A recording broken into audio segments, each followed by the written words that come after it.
Breaking news Srinidhi engineering college విద్యార్థులపై దాడి ఘటన మేడ్చల్ జిల్లా Pocharam IT corridor police station పరిధిలో కలకలం రేపింది. గత నెల 29న అర్ధరాత్రి జరిగిన ఘటన ఆలస్యంగా వెలుగులోకి వచ్చింది. లౌడ్ స్పీకర్లతో గోలు చేస్తున్నారని కిటికీ తీసి చూసినందుకు విద్యార్థులపై విచక్షణారహితంగా దాడి చేశారు. సాయి కుమార్ రెడ్డి, నాని అనే వ్యక్తులు అడ్డొచ్చిన ఇంటి యజమానిని కూడా చితకబాదారు. దాడిలో మల్లికార్జున్, యశ్వంత్, సాయి గణేష్ కు గాయాలయ్యాయి. ఈ దాడిలో తీవ్రంగా గాయపడిన ఓ విద్యార్థికి ప్రైవేట్ ఆసుపత్రిలో చికిత్స అందిస్తున్నారు. అతని పరిస్థితి ప్రస్తుతం విషమంగా ఉంది. దీనిపై కేసు నమోదు చేసుకుని దర్యాప్తు చేస్తున్నారు పోలీసులు.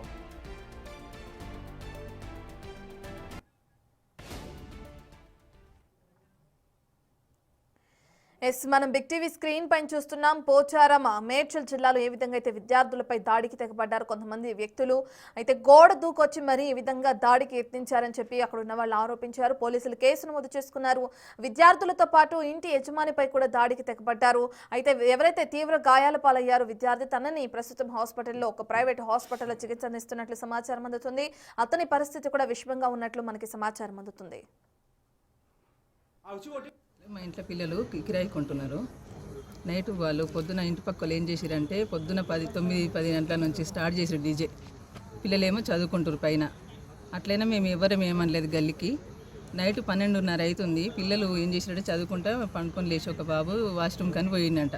పోయినప్పుడు ఇంకా సపోర్ట్ వస్తుందని చెప్పేసి జస్ట్ గిట్లా కిటికీ ఓపెన్ చేసి చూడంగానే బంద్ చేయరా అన్నాడంట. అనగానే మేము వెంటనే బంద్ చేసిరట. పిల్లలు బంద్ చేసి వచ్చి పండుకున్నారు. పండుకున్న తర్వాత ఏమైందంటే గంట అర్ధగంట సేపటికి 12:30-1 గంట మధ్యాహ్న పైకి మాకు సౌండ్ రాకుండా గేటు మీదకించి దుంకినరా లేకుంటే గోడ మీదకించి దుంకిరా ఎట్లా పోయారో పైకి పోయినరు గుంపుగా. మొత్తం ఫ్యామిలీ మొత్తం, తల్లి, పిల్లలు, కొడుకు, ఇంకా పక్క ఇంకెవడో నాని అంట వాడు, వాని పెండ్లము అందరు, సాయి కుమార్ రెడ్డి వాడు అందరు పైకి పోయి పిల్లల్ని ఒకరిని కొట్టి పండబెట్టేసిండు ఆల్రెడీ మేము పోయేసరికి. అయితే ఏంద్రబ్బా దిబ్బ సప్పుడు వస్తుందని చెప్పేసి మేము పైకి పోయేసరికి ఆ పిల్లగాడు వండుకున్నాడు. వీళ్ళు ఇంకిద్దరు పిల్లల్ని కొడుతున్నారు. వీడు కాకుండా వాడు కాకుండా వీడని రూమ్లోకి పోతున్నారు. వస్తారు. ఏంది ఇట్లా ఎందుకు వచ్చినావు నైట్లోకి అని కూడా నేను అడిగితే నేను ఇక్కడనే చూసుకుంటూ చేరినా. అక్కడ లోపల రూమ్లోకి ఏందని చూసే వరకు ఒకడు కాకుండా ఒకడు సాయి కాకుండా వాడు కొడుతున్నాడు, నానిగాడు కాకుండా సాయి కొడుతున్నాడు. లోపలికి పోయి తలకాయ వలిగిపోయింది. నేను చూడలే ఇంకవన్నీ. ఏంది ఈ రూమ్లోకి పోయి వస్తూ పోతే ఆ రూమ్లో ఏముందని నేను పోయేసరికి వీడు కింద పండిపోయి నీళ్ళు చల్లిరు. నా కొడుకు ఇట్లా పోయి ఏంద్రంటే ఆంటీ నన్ను ఫస్ట్ కాపాడండి, నాకు మాట్లాడనీకి వస్తలేదు, నాకేం తెలుస్తలేదు, నాకేదో అవుతుంది, నన్ను ఫస్ట్ కాపాడండి ఆంటీ, తర్వాత సంగతి అదంతా నాకు అసలు నన్ను పట్టించుకోవట్లేరు ఎవరు, నేను ఏమనలే ఆంటీ, నేను పండుకున్నా, అయినా వాళ్ళు ఇంటలేరంటే నేను నాకు తెలియదన్నా అంటుంటే కూడా వినిపించుకుంటలేరంట. మా బాబు మల్లికార్జున్ రెడ్డి అండి, బీటెక్ 3rd ఇయర్ చదువుతున్నారు శ్రీనిధి కాలేజీలో. మేము కొమరవెల్లి విలేజ్ సిద్దిపేట జిల్లా నుండి అండి. బాబు చదువు కోసం ఇక్కడ పెట్టాము. చిన్న ఇంట్లో ఇండిపెండెంట్ హౌస్లో కిరాయి తీసుకొని ఫస్ట్ ఫ్లోర్లో ఉంటున్నారు. అది 29th నాడు ఎగ్జామ్ ఉందని 28th రోజు నైట్కి వచ్చారు. 29th చదువుకోవాలని చెప్పి వచ్చి చదువుకుంటూ ఉన్నారు. అయితే ముగ్గురు ఉంటారు. ముగ్గురిలో మా బాబు పడుకొని ఉన్నాడు. ఇద్దరు మాత్రం చదువుకుంటున్నారు. చదువుకుంటూ వస్తూ వాష్రూమ్ పోయేస్తూ కిటికీ తీసి చూశారు. ఎందుకంటే సౌండ్ వస్తుంది అక్కడ పక్కన, బాగా తాగి అల్లరి చేస్తూ నానా రవస్ చేస్తూ డీజే సౌండ్ చేస్తూ అంత న్యూసెన్స్ ఉంది. అయినా కానీ సరే ఏంటిదని చేసి చూశారు. అంతే చూసి వచ్చి పడుకున్నారు. వచ్చి మళ్ళీ చదువుకుంటున్నారు వాళ్ళు. మా బాబు మాత్రం పడుకునే ఉన్నాడు. ఒక 1/2 అవర్ తర్వాత అక్కడ ఉన్న పక్కన ఉన్న నైబర్స్ కొంచెం హెవీ, అంటే వాళ్ళు చూడడానికి కూడా మనుషులు ఎలా ఉన్నారంటే రౌడీజంగా ఉన్నారు. తాగుతూ న్యూసెన్స్ చేసిన వాళ్ళు ఉంటున్నారు. బాబు వచ్చి డోర్ తన్నారు. పైకి వచ్చి ఫస్ట్ ఫ్లోర్కి వచ్చి ఇంట్లోకి వచ్చి గేట్ దిగి వచ్చారు. ఎట్లా చూసారో తెలియదు. డోర్ దంతే ఎందుకు ఇప్పుడు ఎవరు దంతున్నారు ఏందని చెప్పేసి అక్కడ ఉన్న చదువుకున్న బాబు వచ్చి డోర్ తీశారు. డోర్ తీసిన అతను కొట్టేశారు. మూలకి గట్టి కొట్టేశారు. సెకండ్ బాబును కూడా పట్టుకొని కొట్టారు. ఎందుకు చూశారని చెప్పేసి కొట్టారు. ఈ సౌండ్ విని మా బాబు పడుకున్న బాబు నిద్రలో లేచి చూసే లోపలనే ముక్కు మీద కొట్టేశారు. ఎట్లా కఠినంగా కొట్టారంటే మామూలు కదా అసలు. అది ముక్కు మొత్తం 80% ఫ్రాక్చర్ అయిపోయింది. నొసడు మొత్తం మాంసం ముద్ద జరిగి లెఫ్ట్కి వెళ్ళిపోయింది. ఏ మాత్రం కూడా అతను చూసే పరిస్థితులు లేడు. బేహోష్ పై పడి ఉన్నారు. దాడికి సంబంధించిన పూర్తి డీటెయిల్స్ అందించడానికి మా ప్రతినిధి పాపన్న అందుబాటులో ఉన్నారు. పాపన్న, ఇప్పటికే ఒకళ్ళు ట్రీట్మెంట్ తీసుకుంటున్నారు. అతని పరిస్థితి విషమంగా ఉన్నట్లు తెలుస్తుంది. అయితే ఎవరైతే ఈ దాడికి తెగబడ్డారో ఇద్దరు వ్యక్తులు వాళ్ళ విద్యార్థులపై దాడికి యత్నించారో వాళ్ళని పోలీసులు అదుపులోకి తీసుకున్నారా? వాళ్ళ దగ్గర నుంచి ఎటువంటి ఇన్ఫర్మేషన్ తీసుకున్నారు? అసలు వాళ్ళ వర్షన్ ఏ విధంగా ఉందనుకోవచ్చు పాపన్న?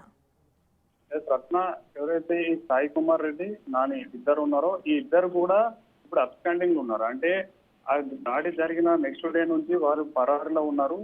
పోలీసులు ఫిర్యాదుదారులు ఫిర్యాదు వచ్చిన వెంబడే కేసు నమోదు చేసి ఎఫ్ఐఆర్ కూడా బుక్ చేశారు. కానీ వీళ్ళు మాత్రం ఇంకా దొరకలేదు. వీళ్ళ కోసం ప్రత్యేకంగా ఒక బృందం పెట్టి కూడా గాలిస్తున్నారు. వాళ్ళు దొరకగానే కూడా పోలీస్ స్టేషన్ కి తీసుకొచ్చి వారిని విచారిస్తారు. అయితే ఆ రోజు జరిగిన ఘటనకు సంబంధించి పూర్తి స్థాయిలో కూడా ఎవరైతే ఈ బీటెక్ థర్డ్ ఇయర్ స్టూడెంట్స్ ఉన్నారో మల్లికార్జున్, యశ్వంత్, సాయి గణేష్, వీళ్ళ తప్పు ఏమీ లేదంటూ కూడా అక్కడ ఉన్న ఇంటి ఓనర్స్ వాళ్ళ ఫ్రెండ్స్ కూడా చెప్తున్నారు. అయితే ముందు నుంచి సుమారు ఒక 10 గంటల పాటు నుంచి కూడా వాళ్ళు తాగుకుంటూ పక్కకు డీజే సౌండ్ పెట్టుకుంటూ పెద్ద మొత్తంలో వీళ్ళని డిస్టర్బ్ చేస్తారు. నెక్స్ట్ డే తెల్లారితే వాళ్ళకు ఆ యొక్క బీటెక్ సంబంధించిన ఒక ఎగ్జామ్ ఉంది కాబట్టి ఎగ్జామ్ కి ప్రిపరేషన్ లో ఉన్నాము. ఈ సౌండ్ అంతా ఏదండి వాళ్ళు కిటికీ చూసి అడిగారా లేదన్నది కూడా కొంచెం డౌట్ ఉంటుంది. కానీ ఇంకా పూర్తి స్థాయిలో అక్కడి ముందే వాళ్ళు దౌర్జన్యంగా ఇంట్లోకి ఎంట్రీ అయిపోయి అంటే గోడ దూకి ఎంట్రీ అయ్యి వారిని ఏం కూడా అడగకుండా డైరెక్ట్ విచక్షణ రహితంగా కొట్టడంతో ఇద్దరు పరిస్థితి అయితే చాలా విషమంగా ఉంది. వీరికి మెరుగైన చికిత్స కోసం అయితే ఒక ప్రైవేట్ హాస్పిటల్లో పెట్టి చికిత్స చేస్తున్నారు పోలీసులు. కానీ అక్కడ వేరే స్టూడెంట్ యూనియన్స్ ఇంకా శ్రీనిధికి సంబంధించిన మిగతా స్టూడెంట్స్ కూడా చాలా సీరియస్ గా ఉన్నారు. ఎందుకంటే ఈ సాయి కుమార్ రెడ్డి దాంతోపాటు నాని వీళ్ళిద్దరు కూడా ఇది కొత్త కాదు. ఆ ఏరియా ఏదైతే ఎమ్నంపేట ఏరియా ఉంటుందో ఆ ఏరియాలో చుట్టుముట్టు కూడా అందరు కూడా స్టూడెంట్స్ హాస్టల్లో ఉంటారు. వాళ్ళు రెంట్ పర్పస్ లో ఉంటారు.